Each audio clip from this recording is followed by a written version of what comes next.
ስመ ቀባለችና ንስሐ ግቡ።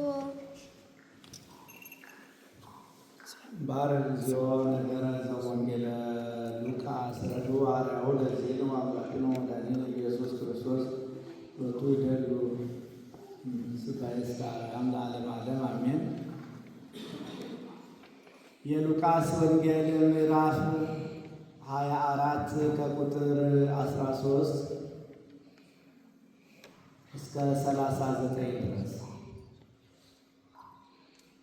እነሆም ከእነርሱ ሁለቱ በዚያ ቀን ከኢየሩሳሌም 60 ምዕራፍ ያህል ወደሚርቅ ኤማሁስ ወደሚባል መንደር ይሄዱ ነበር። ስለዚህም ስለሆነው ነገር ሁሉ እርስ በርሳቸው ይነጋገሩ ነበር። ሲነጋገሩና ሲመራመሩም ኢየሱስ ራሱ ቀርቦ ከእነርሱ ጋር ይሄድ ነበር። ነገር ግን እንዳያውቁት ዓይናቸው ተይዞ ነበር። እርሱም እየተወለጋችሁ ስትሄዱ እርስ በርሳችሁ የምትነጋገሯቸው እነዚህ ነገሮች ምንድን ናቸው? አላቸው።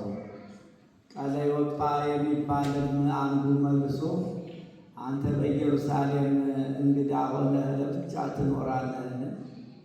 በዚህ ቀኖች በዚያ የሆነውን ነገር አታውቅምን? አለው።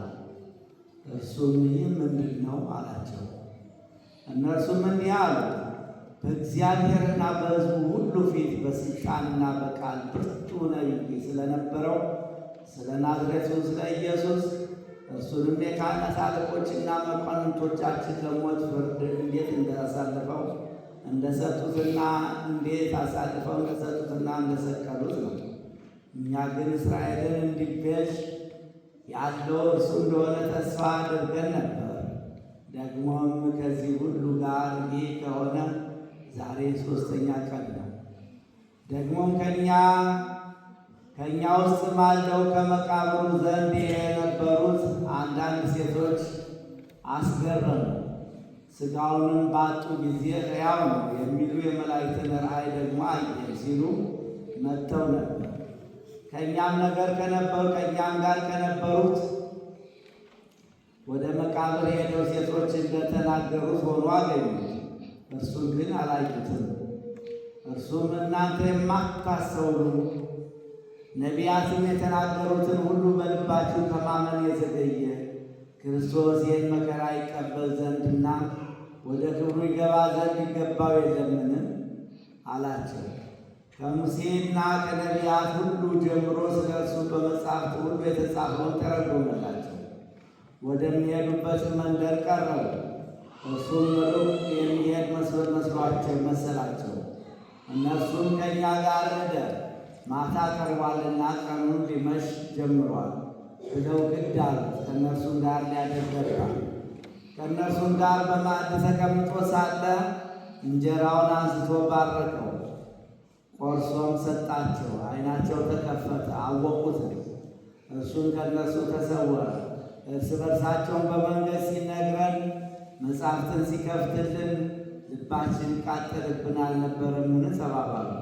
በዚያችም ሰዓት ተነስተው ወደ ኢየሩሳሌም 11ዱና ከእነርሱ ጋር ወደ ነበሩት ጌታ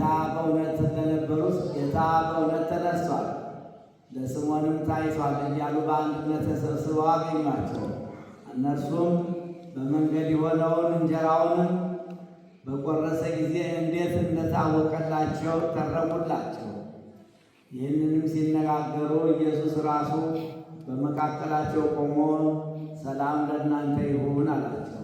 ነገር ግን ደነገጡና ፈሩ፣ መንፈስም ያዩ መሰላቸው። እርሱም ስለምን ትፈራላችሁ? ትደነግጣላችሁ? ስለምንስ ሐሳብ በልባችሁ ይነሳል? እኔ ራሴ እንደሆንሁ እጆቼና እግሮቼን እዩ። እኔ እንደምታዩት መንፈስና ሥጋ አጥንት የለምና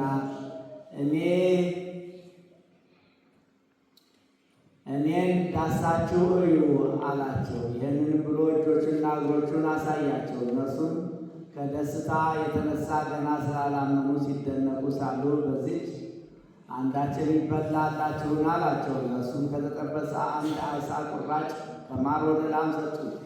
ተቀብሎም በፊታቸው በላ። ከኦሪትና ከነቢያት አንዲት ቃል ከምትጎል የሰማይና መሬት